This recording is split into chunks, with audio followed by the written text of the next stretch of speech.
नाटक wisdom paves the way जहाँ CBSE अष्टम श्रेणी छात्र छात्री मानक पई डिजाइन करा जायछि।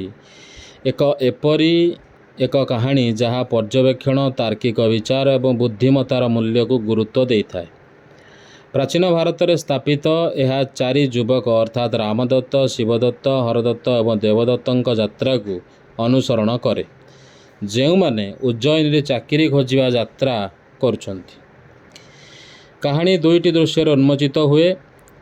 प्रथमटी होउछि उज्जयिनी को जाउथिबा एक धूलिमय रास्ता एवं द्वितीयटी होउछि राजांक भव्य दरबार जहाँ सेमानंक बुद्धिमता एवं एहार प्रभाव को उजागर करे।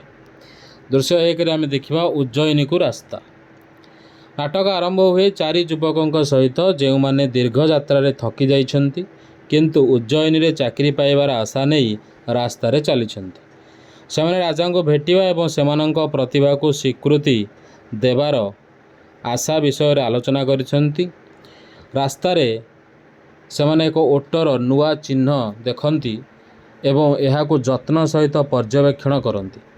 प्रत्येक ओट विषय रे एक अनन्य विवरणी अनुमान करंती।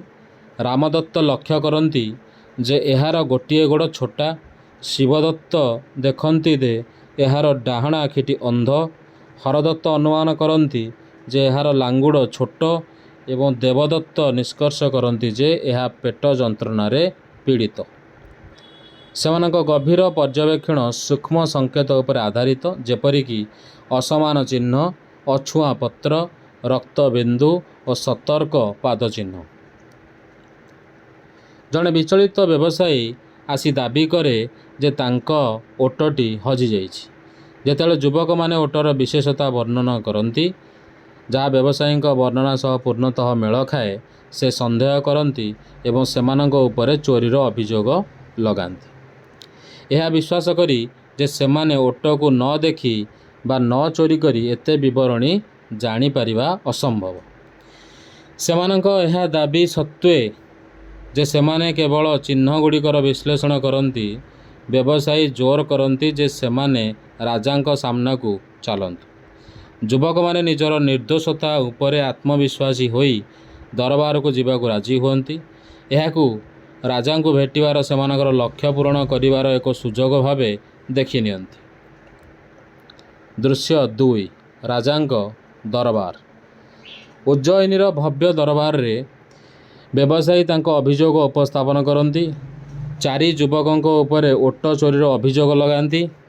राजा जी बुद्धिमान और न्यायपरायण भावे चित्रित अभियोग शुणती एवं युवक मानंकु प्रश्न करती।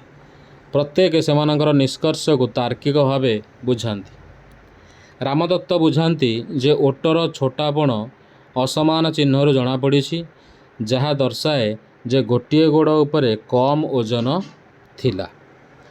शिवदत्त अनुमान करती जे ओटर डाहाण आखि अंध, कारण यह केवल रास्तार बाम पार्श्वर पत्र खाई चलीथिला।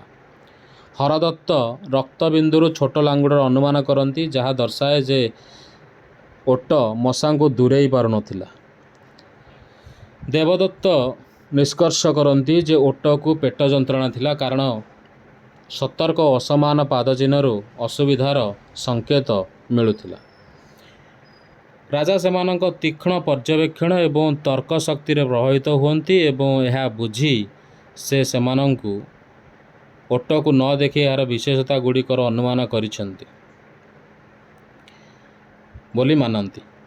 से व्यवसायी अभियोग को खारज कर दियंती, तांकु शीघ्र निष्कर्ष नेवा पई तागिद करती एवं युवक मानंक बुद्धिमतार प्रशंसा करती। सेमानंक संभावना को स्वीकार करी राजा सेमानंकु निजर परामर्शदाता भावे नियुक्त करिवार प्रस्ताव दियंती, जहाकु सेमाने नम्रतार सहित ग्रहण करती। नाटकर समाप्ति दरबार रे नूतन परामर्शदाता उत्सव मनाइबा सहित हुए, जहांक चाकरी खोजा यात्रा सेमानक बौद्धिक क्षमता जोगु अप्रत्याशित सफलतार शेष हुए।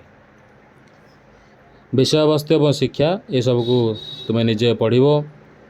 पर्यवेक्षण और तर्कर शक्ति, बुद्धिमत्ता बनाम अनुमान, ପ୍ରତିଭାର ସ୍ୱୀକୃତି, ନ୍ୟାୟ ଓ ନିଷ୍ପକ୍ଷତା।